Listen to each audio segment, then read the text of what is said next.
کہ بعض اوقات نظر سامنے کوئی آئے تو اس وقت لگتی ہے، اور بعض اوقات تصویروں وغیرہ پر بھی لگتی ہے. یعنی آج کل آپ دیکھیں کہ کتنا یہ رواج عام ہو گیا ہے، شادی ہوئی، شادی کی تصویریں فیس بک پہ ڈال رہے ہیں، پوری دنیا دیکھ رہی ہے، اور کون کس نظر سے دیکھ رہا ہے، کس حسد کے ساتھ دیکھ رہا ہے. پھر اسی طرح یہ کہ بچہ پیدا ہوا، پہلے دن کی بچے کی تصویریں ڈال دیتے ہیں، اور وہ ابھی معصوم سا بچہ ہوتا ہے، اس کے اوپر تو ابھی کوئی پروٹیکشن کی لیئر بھی نہیں ہوتی، تو اس کو اسی طرح اثر ہو جاتا ہے. بعض اوقات اس میں خوشی سے بھی لگ جاتی ہے نظر، بعض اوقات یعنی ضروری نہیں ہوتا کہ حسد کی وجہ سے ہی لگے، دشمنی کی وجہ سے ہی لگے، بعض اوقات خوشی یا تعجب کی وجہ سے بھی. یعنی انسان کسی چیز کو دیکھتا تو حیران ہو جاتا ہے، جیسے ہم کہتے ہیں واو کیا ڈریس ہے، کیسا گھر ہے، کیسا میک اپ ہے، کیسی جیولری ہے، کیسی ارینجمنٹ تھی، فلاں چیز. تو اس سے یہ کہ یہ نہیں ہوتا کہ کوئی بری نظر سے انسان دیکھ رہا ہوتا ہے، وہ خوشی کی نظر سے ہی دیکھ رہا ہوتا ہے. اسی لیے آپ نے دیکھا ہوگا کہ بعض اوقات ماں کی نظر اپنے بچے کو بھی لگ جاتی ہے، حالانکہ وہ حسد نہیں، پیار کی نظر ہوتی ہے. تو اس کے لیے بھی ضروری ہے کہ انسان جب اپنے گھر میں داخل ہو، اپنے بچوں کو دیکھے، اپنی نعمتوں کو دیکھے تو ماشاء اللہ پڑھے. اب آپ دیکھیں کہ ہمارے معاشرے میں کتنا عجیب ہے نا، ٹرک کے پیچھے تو لکھا ہوتا ہے حاسد کا منہ کالا، رکشے کے پیچھے لکھا ہوتا ہے، فراری کے پیچھے کوئی نہیں لکھتا. اب آپ دیکھیے کہ رکشے کو نظر لگے گی، کون لینا چاہے گا رکشا؟ دیکھو فراری کو تو لگ سکتی ہے نا نظر. بعض لوگوں نے کالے پراندے لٹکائے ہوئے ہوتے ہیں، کسی نے جوتا لٹکایا ہوا ہوتا ہے، کسی نے ہنڈیاں کالی الٹی کر کے رکھی بھی ہوتی ہے. اس طرح کے عجیب و غریب کام کرتے ہیں. تو یہ چیزیں پروٹیکٹ نہیں کرتی. بعض لوگ کالا تل لگا لیتے ہیں، کچھ بچے بےچارے بڑے سامنے ہوتے ہیں تو ان کو بخل آٹے کا لگانا چاہیے تھوڑا سا کنٹراسٹ تو نظر آئے. تو یہ تل لگانے سے بھی کوئی فائدہ نہیں ہے. اور اسی طرح کچھ لوگ یعنی کہ دلہن کو تیار کر کے کوئی ایسی چیز بیچ میں ڈال دیتے ہیں کہ وہ اس کی خوبصورتی ماری جائے، تو اس سے بھی فائدہ نہیں ہوتا. نظر کا لگنا جو ہے وہ برحق ہے. نبی صلی اللہ علیہ وسلم نے فرمایا العین حق، نظر لگنا برحق ہے. نظر بد بھی حسد کی وجہ سے پیدا ہوتی ہے، اور نظر بد جو ہے وہ ایک طرح سے اس کو تیر کہا گیا. یعنی جس طرح فزیکل تیر ہوتے ہیں، ایسے ہی جو حاسد جس کے دل میں بغض اور شر ہوتا ہے، اس کی نگاہوں سے کچھ ایسی ریز نکلتی ہیں جو جا کر اس شخص کے اوپر اٹیک کرتی ہیں جس سے وہ حسد کر رہا ہوتا ہے. اگر محسود جو ہے یعنی جس سے حسد کیا جاتا ہے اس کی پروٹیکشن ہو چکی ہو، جیسے نماز کے ذریعے، دعاؤں کے ذریعے، اذکار کے ذریعے، اور خاص طور پر معوذتین جو ہیں قل اعوذ برب الفلق، قل اعوذ برب الناس، اس کے ذریعے، تو پھر وہ تیر جو ہے وہ وہیں جل بھن جاتے ہیں، وہ اثر نہیں کرتے. لیکن اگر وہ شخص نعمتیں پا کر اللہ کا شکر گزار نہیں، اپنی عبادت کا دھیان نہیں رکھتا، تو وہ تیر جو ہے اس کو جا لگتے ہیں، اور پھر ایسی بیماریوں کا سبب بن جاتے ہیں جن کا ریزن پتہ نہیں چلتا، اور انسان مسلسل تکلیف میں مبتلا رہتا ہے. پھر اسی طرح نبی صلی اللہ علیہ وسلم نے فرمایا کہ ہر نعمت والے سے حسد کیا جاتا ہے. تو جب تم اپنے کو منصوبے بناؤ تو رازداری سے کام لو. یہ نہیں کہ پوری دنیا میں اس کی شہرت کر دو کہ میں یہ کرنے والا ہوں، میں یہ کر دوں گا، میں وہ کر دوں گا. جب انسان کچھ کر لے پھر اس کے بعد تو سب کے سامنے آ ہی جائے گا، اور اس وقت تک وہ کام ہو بھی چکا ہوگا. پھر اسی طرح حدیث سے یہ بھی پتہ چلتا ہے کہ انسانوں کی موت کا سبب بھی نظر بن سکتی ہے. رسول اللہ صلی اللہ علیہ وسلم نے فرمایا اللہ کی قضاء اور قدر کے بعد نظر بد ہی میری امت کے اکثر لوگوں کی موت کا سبب بنتی ہے. یعنی بہت سے لوگوں کو بظاہر کوئی بیماری نہیں ہوتی، اچانک کوئی ہارٹ اٹیک ہو جاتا ہے، اچانک کوئی برین ہیمریج ہو جاتا ہے، اچانک ہی کوئی مصیبت آ جاتی ہے، تو اس کے پیچھے بھی نظر بد ہو سکتی ہے. اسی طرح جانوروں کی موت کا سبب بھی بن سکتی ہے. نبی صلی اللہ علیہ وسلم نے فرمایا نظر بد آدمی کو قبر میں اور اونٹ کو ہانڈی میں پہنچا دیتی ہے. یعنی بعض جانوروں کو جب نظر لگتی ہے تو تڑپ اٹھتے ہیں اور کھڑے کھڑے گر کے ختم ہونے لگتے ہیں، تو ان تک بھی یہ اثرات پہنچتے ہیں. تو نظر بد کا ایک سبب جو ہے وہ حسد ہے. اور پھر اسی طرح یہ ہے کہ دونوں کے واقع ہونے کی جگہ جو ہے، یعنی حسد دل میں ہوتا ہے اور پھر دل سے نگاہ تک اور زبان تک آتا ہے، اور بعض اوقات نگاہ سے انسان دوسرے کو نقصان دیتا ہے اور بعض اوقات زبان سے دیتا ہے. یعنی حاسد جو ہوتا ہے وہ بیٹھ کے دوسرے کی چگلی غیبت کہیں نہ کہیں کچھ نہ کچھ کرتا ہی چلا جاتا ہے.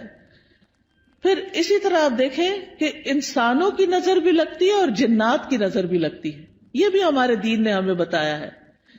اور حدیث سے پتہ چلتا ہے نبی صلی اللہ علیہ وسلم انسانوں اور جنوں کی نظر سے پناہ مانگنے کے لیے مختلف دعائیں پڑھا کرتے تھے. پھر جب یہ معوذتین نازل ہوئی تو آپ صلی اللہ علیہ وسلم نے باقی چیزیں پڑھنی چھوڑ دی اور صرف معوذتین پڑھتے تھے. یعنی قل اعوذ برب الفلق اور قل اعوذ برب الناس، اور اس سے علاج کیا کرتے تھے. اور پھر یہ ہے کہ جن جو نظر لگاتے ہیں وہ انسانوں کی نظر سے بھی سخت ہوتی ہے. اور انسان تو ہمیں نظر بھی آ جاتے ہیں جب ہمیں پتہ چلتا ہے کہ فلاں شخص جو ہے وہ ہم سے حسد کرتا ہے یا ہمارے بارے میں اس طرح سمجھتا ہے، تو ہم اس سے بچنے کی بھی کوشش کرتے ہیں جتنے حد تک بچ سکیں. لیکن جن تو ہمیں نظر بھی نہیں آتے، ان سے کیسے بچ سکتے ہیں؟ ان سے صرف یہ ہے کہ ان دعاؤں کو صبح و شام پڑھا جائے، اذکار کو، تو اس سے انسان محفوظ رہ سکتا ہے. قرآن مجید میں آتا ہے سورۃ الکہف میں وَلَوْلَا إِذْ دَخَلْتَ جَنَّتَكَ قُلْتَ مَا شَاءَ اللَّهُ لَا قُوَّةَ إِلَّا بِاللَّهِ. اور جب تم اپنے باغ میں داخل ہوئے تو تم نے یہ کیوں نہ کہا کہ جو اللہ نے چاہا، یعنی جی اللہ کے کرنے سے ہی سب ہوا ہے. کیونکہ حقیقت یہ ہے کہ جو بھی نعمت ہمارے پاس ہے یہ ساری کی ساری اللہ پاک کی طرف سے ہے. قرآن مجید میں آتا ہے وَمَا بِكُم مِّن نِّعْمَةٍ فَمِنَ اللَّهِ. تمہارے پاس جو بھی کوئی نعمت ہے وہ اللہ کی طرف سے ہے. ابن حجر کہتے ہیں نظر کبھی خوشی اور تعجب کی صورت میں بھی لگ جاتی ہے، اگرچہ وہ کسی محبت کرنے والے کی طرف سے ہو، اور کبھی وہ کسی نیک آدمی کی طرف سے بھی ہو سکتی. یعنی نیک آدمی کسی کی نیکی پر خوش ہو رہا ہے تو اس سے بھی ہو جاتا ہے. تو جب کسی کی کوئی چیز دیکھیں تو فوراً برکت کی دعا دے کہ اللہ ان کو برکت دے. اچھا کھانا دیکھیں، اچھا ڈریس دیکھیں، اپنے بچے کو کوئی نیکی کا، خیرات کا، صدقات کا کوئی اچھا کام کرتے ہوئے دیکھیں. اس سب چیزوں پر ہم کیوں ایسا کرتے ہیں؟ بچہ پیدا ہوتا ہے ہم کہتے ہیں مبارک دینی ہے، کوئی حج پہ جاتا ہے تو ہم واپس آتا ہے تو ہم اس کی مبارک دیتے ہیں، کسی کی شادی ہوتی ہے تو ہم مبارک دیتے ہیں، کسی کا بزنس اچھا فلرش کر جاتا ہے تو اس پہ مبارک دیتے ہیں، کبھی کسی کے جاب اچھی لگ جاتی ہے، کسی کو کوئی عہدہ ملتا ہے تو اس کو مبارک دیتے ہیں. تو ہمارے دین میں جو مبارک کا کانسیپٹ ہے اس کا مطلب یہ ہوتا ہے کہ اللہ تمہیں اس میں برکت دے اور حاسد یا خوش ہونے والے دونوں کی نظروں سے بچائے. یعنی کہ جو بری نظر سے دیکھ رہا ہے اس سے بھی بچو، اور جو اچھے خوش ہو کے اپنے ہی بہن بھائی یا اپنے ہی والدین ان کی بھی نظر سے بچ سکو. پھر اسی طرح کچھ نظریں بیمار کرنے والی ہوتی ہیں. اب آپ دیکھیں ریز کا کانسیپٹ تو آج کے دور میں بہت آسانی سے سمجھ آتا ہے. مائکرو ویو میں کیا ہے؟ ویوز ہی تو ہیں، ریزز تو ہیں، وہی تو اس کھانے کو گلا کے پکا کے جلا بھی دیتی ہیں. کوئی آگ تو نہیں لگی ہوتی مائکرو ویو کے اندر، یہ کیا چیز جلاتی ہے؟ ریز ہوتی ہیں. اسی طرح آپ دیکھیں ہمارے یہ ٹیلی فون وغیرہ ہیں، ان کے اندر سے بھی ریز نکلتی ہیں. تو اگر نان لیونگ تھنگس کے اندر سے ریز نکل رہی ہیں تو لیونگ تھنگس کے اندر سے بھی ریزز نکلتی ہیں. انسانوں کی آنکھوں سے بھی ریزز نکلتی ہیں، ان کے بھی اثرات ہوتے ہیں، اور وہ بعض اوقات دوسرے کی روح کو بیمار کر دیتے ہیں. حضرت ام سلمہ کے پاس ایک لڑکی تھی جو پیلی زرد پڑی ہوئی تھی، تو نبی صلی اللہ علیہ وسلم نے فرمایا کہ اس کو نظر لگی ہے. آپ نے بتایا کہ اس کی رنگت کیوں تبدیل ہو گئی ہے؟ اس کو نظر لگی ہے تاکہ اس کا علاج کیا جائے. بعض اوقات انسان کے جسم کے صرف کسی ایک حصے کو لگتی اور وہ حصہ بیکار ہو جاتا ہے. پھر اسی طرح بعض نظریں جو ہیں وہ آگ والی ہوتی ہیں، ان کو ناری نظریں کہتے ہیں. پھر اسی طرح یہ یاد رکھیے ایک بات کہ جو ہوتا ہے اللہ کے اذن سے ہوتا ہے، یعنی اس بندے کے اندر کوئی طاقت نہیں. اور اگر کوئی بندہ کہے کہ میں فلاں کو نظر لگانے لگاؤں تو نہیں لگا سکتا. اچانک لگ جائے اور بات ہے، خود سے کوئی نہیں لگا سکتا، کیونکہ اس میں بھی جو ہوتا ہے اللہ کے اذن سے ہوتا ہے. کیونکہ ہم فوراً لوگوں کو بلیم کرنے لگتے ہیں، وہ فلاں آئی تھی نا اس لیے یہ ہوا ہے، فلاں نے ایسا کیا، فلاں وہ تو ایک سبب بنا. تو لوگوں کو بلیم کرنے کی بجائے یہ سوچے یہ میری تقدیر میں تکلیف لکھی تھی اس لیے آ گئی. تیسرا بڑا سبب اذکار اور تلاوت قرآن اور نمازوں کی پابندی نہ کرنا، اس سے نظر لگتی ہے، اس سے یہ شیطانی اثرات حملہ آور ہوتے ہیں. کیونکہ ذکر جو ہے اللہ کا، یہ ایسے ہی ہے جیسے قلعہ ہوتا ہے. جب انسان ذکر کرتا ہے تو وہ قلعے کے اندر چلا جاتا ہے، اور پھر قلعے کے باہر جو بھی دشمن ہوتا ہے وہ اس کے اوپر قابو نہیں پا سکتا. پھر اسی طرح امتحان اور آزمائش ہے انسان کی، کہ دنیا میں انسان آیا ہے. دنیا پھولوں کی سیج نہیں ہے، یہ دنیا امتحان کے لیے ہے، آزمائش کے لیے ہے. تو ہر انسان کسی نہ کسی طرح ایک امتحان میں مبتلا ہے، ایک آزمائش میں مبتلا ہے. تو اس کے لیے کیا کرنا چاہیے کہ انسان اللہ کی طرف رجوع کرے. تو یاد رکھیے کہ جب نظر لگتی ہے تو اس کے کچھ علامتیں ہوتی ہیں، کچھ جسمانی علامتیں ہیں. چہرے پہ دھبے پڑ جانا، جیسے چھائیاں سے نہیں پڑ جاتی، یہ بھی بعض اوقات نظر کی وجہ سے ہوتی. پھر بچوں کا بلا وجہ روتے جانا. حضرت عائشہ کہتی ہے کہ ایک مرتبہ نبی صلی اللہ علیہ وسلم تشریف لائے تو ایک بچے کے رونے کی آواز سنی. آپ نے فرمایا تمہارا یہ بچہ کیوں رو رہا ہے؟ کیا تم نے اس کو نظر بد کا دم نہیں کیا؟ کئی دفعہ ہوتا ہے نا، بچے نے کھایا پیا سویا آرام کیا، سب کچھ کیا ہوتا ہے، لیکن وہ چین ہی نہیں پکڑ رہا ہوتا. ماں بہلا بہلا کے آخر بازو کا دیکھا ہوگا ماں کو ایک دو لگاتی ہے اور بیڈ پہ ڈال دیتی ہے، چلو رو لو پہ جتنا رونا ہے. حالانکہ وہ بیچارہ کسی تکلیف میں مبتلا ہوتا ہے. اس وقت اس پہ سورت فاتحہ پڑھ کے دم کرنا چاہیے، کیونکہ وہ ڈسٹرب ہوتا ہے. بعض بچے ہائپر ایکٹیو ہوتے ہیں، بے وجہ خواہ مخواہ میں ماں کو ٹیچرز کو سب کو تنگ کرتے رہتے ہیں. تو ایسے بچوں کا بھی علاج کرنا چاہیے، صرف دوا سے نہیں بلکہ دم وغیرہ سے بھی. اسی طرح بعض بچے کمزور ہو جاتے ہیں، یعنی بہت سوکھے اور بالکل ان کی ہیلتھ اچھی نہیں ہوتی. تو آپ نے حضرت اسماء بنت امیس سے کہا کہ میں اپنے بھائی کے بچوں کو دیکھتا ہوں، جعفر جو کزن تھے آپ کے، کہ ان کے جسم بڑے دبلے پتلے ہیں، کیا ان کو فقر و فاقہ ہے، کھانے کو نہیں ملتا؟ تو حضرت اسماء کہتی ہے نہیں، ان کو نظر بہت جلدی لگ جاتی ہے. آپ نے فرمایا انہیں دم کرو. انہوں نے آپ کے سامنے چند کلمات پیش کیے تو آپ نے فرمایا انہیں دم کرو، یعنی ان کے اوپر دعائیں پڑھ کے پھونکو. اور دم کرنے کا بہترین طریقہ سورت فاتحہ پڑھے، آیت الکرسی پڑھے، معوذتین پڑھے اور پھونک مار دیں. کسی راکی کے پاس جانے کی بھی ضرورت نہیں. ہر ماں کو طریقہ آنا چاہیے کہ کس طرح کرنا ہے. نبی صلی اللہ علیہ وسلم ہر روز رات کو سوتے وقت اپنے ہاتھوں پر قل هو اللہ، قل اعوذ برب الفلق، قل اعوذ برب الناس 3 دفعہ پڑھ کے اپنے چہرے، اپنے سر، اپنے سارے جسم پر جہاں جہاں ہاتھ پہنچتا تھا آپ پڑھ کے خود اپنے آپ کو دم کر لیتے. پوری زندگی کا آپ کا معمول تھا. ہم سب کو بھی اپنے اوپر روز رات کو سوتے وقت خود دم کرنا چاہیے. پھر اسی طرح بعض اوقات نظر لگنے کی وجہ سے انسان اچانک گر بھی جاتا ہے. یعنی آپ نے دیکھا ہوگا کہ بعض اوقات اچانک لوگ سلپ ہو جاتے ہیں، اٹک جاتے ہیں، گر جاتے ہیں، اونچائی سے گر جاتے ہیں.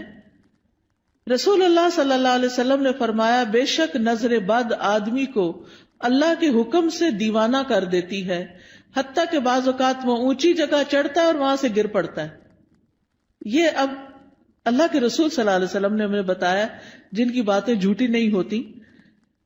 اور ایک اور جگہ پر مسند احمد کی روایت میں فرمایا نظر لگ جانا برحق ہے اور یہ اوپر چڑھنے والے کو پھسلا دیتی ہے. اوپر چڑھنے سے مراد ایک تو بلندی پہ ویسے چڑھنا ہو سکتا ہے، اور ایک دنیا کے اعتبار سے اوپر اوپر اوپر یعنی ترقی ہوتے چلے جانا. تو آپ صلی اللہ علیہ وسلم نے اس کا حل کیا بتایا کہ برکت کی دعا دو. یعنی جس کو ترقی مل رہی ہے اور کوئی بڑا نام مل رہا ہے تو اس کے لیے بارک اللہ فیکا، بارک اللہ لکا، بارک اللہ علیکا، اللہ برکتیں دے. پھر اسی طرح کچھ اور علامتیں بھی ہوتی ہیں. بعض اوقات سر درد شروع ہو جاتا ہے، بعض اوقات جسم کے کسی ایک حصے میں شدید درد اٹھ جاتا ہے. قرآن سنتے وقت جمائیاں بہت آتی ہیں، یعنی پڑھا ہی نہیں جاتا. آپ نے دیکھا ہوگا کہ بعض اوقات آپ قرآن پڑھ رہے ہوتے ہیں اور آپ سوئے چلے جاتے ہیں اور سوئے چلے جاتے ہیں، اور آپ پھر اٹھتے ہیں، اٹھاتے ہیں اپنا، پھر سو جاتے، پھر اٹھاتے، پھر یہ بھی نظر کی وجہ سے ہوتا ہے. پھر اسی طرح وزن اچانک کم ہونے لگتا ہے. بعض اوقات ذہنی پراگندگی بڑھتی، کوئی بات سمجھ نہیں آتی.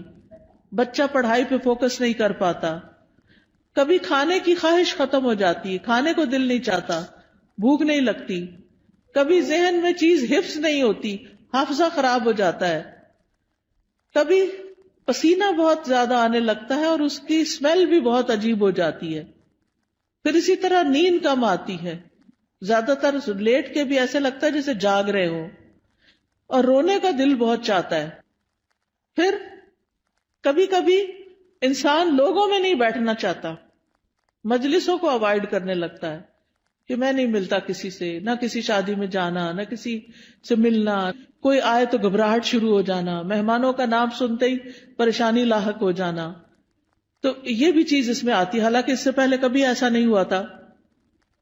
پھر اسی طرح مال میں برکت نہ ہونا، پھر لوگوں کے بارے میں شک میں پڑ جانا، یہ مجھے گھورتے ہیں، ان کے آنے سے فلاں چیز ہو گئی ہے، یعنی لوگوں کے اوپر شک کرنا شروع کر دینا، یہ بھی ایک نفسیاتی وسوسہ اور خلل پیدا ہو جاتا ہے۔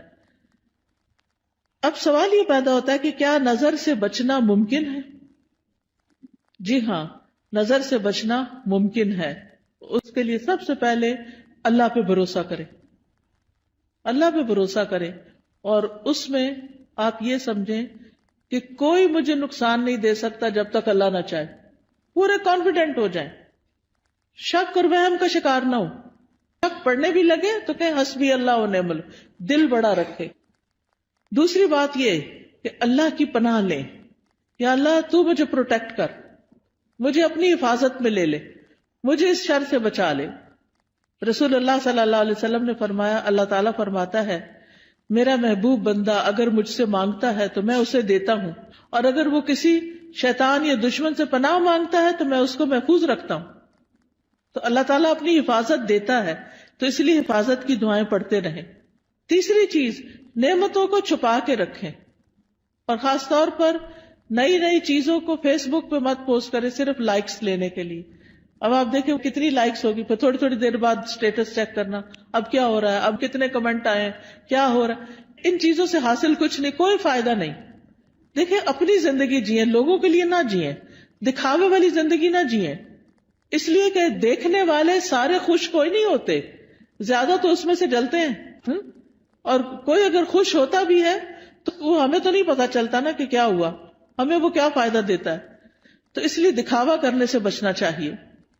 پھر اسی طرح اگر کسی شخص کے بارے میں آپ کو یہ پتا ہو کہ اس کی نظر لگتی ہے، یعنی تجربے مشاہدے سے بار بار، تو انسان پھر حاسد سے بچ کے رہے، اور کوئی بھی اچھی چیز دیکھ کر برکت کی دعا دے، اپنے آپ کو ہی دے، اور پھر جب لوگوں کے بیچ میں جانے لگے تو معوذتین آیت الکرسی پڑھ کے نکلے۔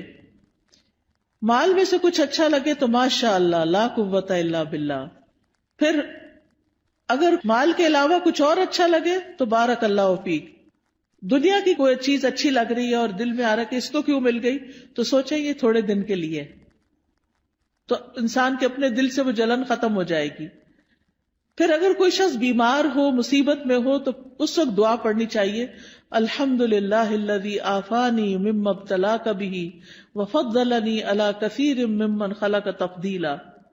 پھر اسی طرح شرکیہ کاموں سے بچنا چاہیے، یعنی کسی اونٹ کے گلے میں کوئی تانت باندھ دینا، کوئی تعویذ لٹکا دینا، آپ صلی اللہ علیہ وسلم نے ان کو کاٹنے کا حکم دیا، یہ چیزیں پروٹیکٹ نہیں کرتی، یہ شرکیہ عمل ہو جاتا ہے، اس سے بچنا چاہیے۔ کثرت سے اللہ کا ذکر کرنا چاہیے، کیونکہ ذکر جو ہے وہ ایک قلعے کی طرح ہے۔ پھر قرآن سے علاج کرنا چاہیے، کیونکہ قرآن شفا ہے۔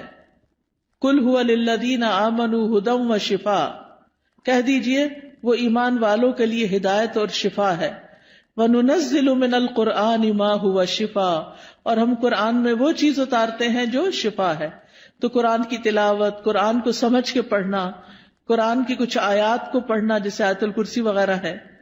سورۃ الفاتحہ سے علاج، اور سورۃ الفاتحہ میں خاص طور پر ایاک نعبد و ایاک نستعین پڑھے کہ اللہ صرف تیری ہم عبادت کرتے ہیں، صرف تجھ سے ہم مدد چاہتے ہیں، تو ہماری مدد کر۔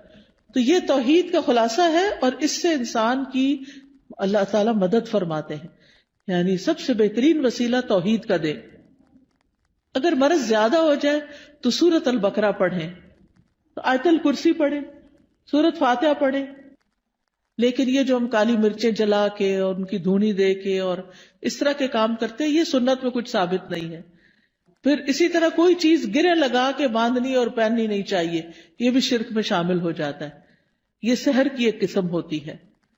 پھر اسی طرح سکینت والی آیات اور شفا والی آیات یہ سننی بھی چاہیے، اور پھر دعاؤں کے ذریعے اور دم کے ذریعے علاج کرنا چاہیے، لیکن شرکیہ دم سے بچیں.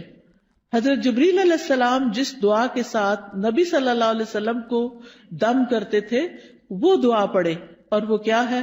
بسم اللہ ارقیک من کل شیء یؤذیک من شر کل نفس او عین حاسد اللہ یشفیک بسم اللہ ارقیک. یہ انشاءاللہ کتابیں آپ کو دیکھیں گے تو ان میں یہ دعائیں لکھی ہوئی ہیں، وہ آپ کو اگر زبانی یاد نہیں تو دیکھ کے بھی پڑھ سکتے ہیں.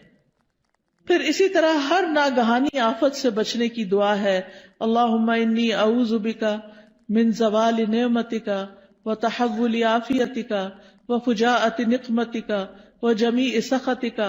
اے اللہ میں تیری پناہ چاہتا ہوں اس بات سے کہ تیری کوئی نعمت چھن جائے، یا تیری دی ہوئی عافیت پلٹ جائے، یا کوئی ناگہانی عذاب آ جائے، اور تیرے تمام غصے اور ناراضگیوں سے میں تیری پناہ چاہتا ہوں. پھر بری تقدیر سے، دشمن کے خوش ہونے سے یا اللہ تو بچانا کہ ہمارے دشمن ہم پہ خوش نہ ہوں. پھر اسی طرح نظر لگنے کا ایک اور علاج غسل کرنا بھی ہے بیری کے پتوں سے. پھر اسی طرح یہ کہ جس کی نظر لگی ہو اس کا وضو کا پانی لے کے اس کو بھی جسم پر ڈالیں تو اس سے بھی نظر دور ہوتی ہے. پھر اسی طرح یہ ہے کہ اگر وہ پانی نہ دے وضو کا تو اس کا جھوٹا پانی جو ہے وہ بھی پی کر انسان کو فائدہ ہوتا ہے. پھر اسی طرح یہ ہے کہ قدرتی چیزوں سے بھی علاج کرنا چاہیے. زمزم کا پانی دم کر کے رکھ لیں اور اس کو پئیں. زمزم کے پانی سے نہا بھی سکتے، کوئی بیدبی نہیں ہے. کئی لوگ اس کو ایسے ہی سمجھتے کہ بیدبی، ایسا کچھ بھی نہیں ہے. زیتون کا تیل پینا جو ہے یہ بھی بڑا فائدہ مند ہے. جو کولڈ پریس ہوتا ہے نا زیتون کا آئل، ایک تو ہوتا ہے نا یہ جو لبوں وغیرہ میں ملتا ہے، نہیں، کولڈ پریس دبئی وغیرہ سے اچھا مل جاتا ہے، یہاں بھی شاید ہوں گی دکانیں جن پہ. ایک ہوتا ہے ایکسٹرا ورجن، نہیں، کولڈ پریس، جسے کچی گھاڑی کا نہیں کہتے ہمارے ہاں. جیسے یہ توریا اور یہ جو سرسوں، اس کا جو کچی گھاڑی کا تیل ہوتا ہے وہ خالص ہوتا ہے، اور جو مشینی قسم کا ہوتا ہے وہ اور ہوتا ہے. تو اسی طرح کچی گھاڑی کا زیتون کا تیل جو ہوتا ہے وہ زیادہ مؤثر ہوتا ہے. تو صبح کے وقت زیتون ایک چمچہ پی لیں اٹھ کے، جیسے آپ وضو کر کے آئے، آ کے ایک چمچہ زیتون کا پیئے، پھر نماز وغیرہ پڑھے. اس کے آدھے گھنٹے تک کچھ کھائیں پیئے نہیں، اور وہ نماز وغیرہ میں ذکر اذکار میں آدھا گھنٹہ گزر جاتا ہے. نبی صلی اللہ علیہ وسلم نے فرمایا کلوا الزیت وادہنوا بہ فانہ من شجرۃ مبارکۃ. زیتون کا تیل کھاؤ بھی اور لگاؤ بھی، کیونکہ یہ مبارک درخت ہے. قرآن مجید میں اس کو مبارک درخت کہا گیا ہے. پھر جسم پر زیتون یا کلونجی کا تیل ملنا یہ بھی بیماریوں کو کم کرتا ہے. پھر اسی طرح دم کیا ہوا پانی جو ہے وہ ناک میں ڈالنا اور جھاڑنا. شہد کھانا وہ بھی علاج ہے. کلونجی کے دانے نہار منہ کھانا 3 یا 7 یا 5. تلبینہ کھانا، اس سے غم دور ہوتا ہے. اجوا کھجور کھانا، حدیث میں آتا ہے کہ جو 7 اجوا کھجوریں کھا لے اس کو اس دن کوئی جادو زہر چیز اثر نہیں کرے گی. پھر اسی طرح سنا مکی، سنوت جو ہے، فرمایا یہ موت کے علاوہ ہر بیماری کا علاج ہے. سنا مکی جو ہوتا ہے وہ اگر اس کے پتے وغیرہ ہوتے ہیں، اگر کاوے کی طرح اگر آپ بنا کے اس کو پیئیں تو پیٹ کو بھی صاف کرتی ہے. پھر شہد، زیتون کا تیل، کلونجی کو ملا کے استعمال کریں. تینوں کو ہم وزن ملا لیں اور یہ سارے زہر ٹاکسنز جو ہے نا جسم سے نکال دیتی ہیں. یعنی جتنا شہد ڈالیں اتنا زیتون، اتنا کلونجی کا آئل، تو ان کو ملا کر، یعنی کہتے ہیں کہ جو اگر کسی کو نظر بد ہو یا جن ہو تو یہ جسم کو پاک کر دیتی ہے یہ چیز. حجامہ کرانا، حجامہ جو ہے وہ بھی ایک بہترین علاج ہے نظر بد کا. تو یہ تمام چیزیں جو ہیں جب انسان کرتا ہے تو اللہ تعالیٰ شفا دیتا ہے. علاج کی نیت سے صدقہ کرنا، ایک صدقہ ہوتا ہے ویسے انسان روزانہ کچھ نہ کچھ اللہ کے راستے میں دیتا ہے، اور ایک اس لیے دیتا ہے کہ میرا علاج ہو جائے. اس کے لیے ضروری نہیں کہ کوئی بکرا دیا جائے یا کوئی اور اس طرح کی چیز. جو بھی کسی کی ضرورت ہے اگر آپ وہ پورا کر دیتے ہیں تو وہ بھی آپ کے لیے فائدہ مند ہو جاتا ہے.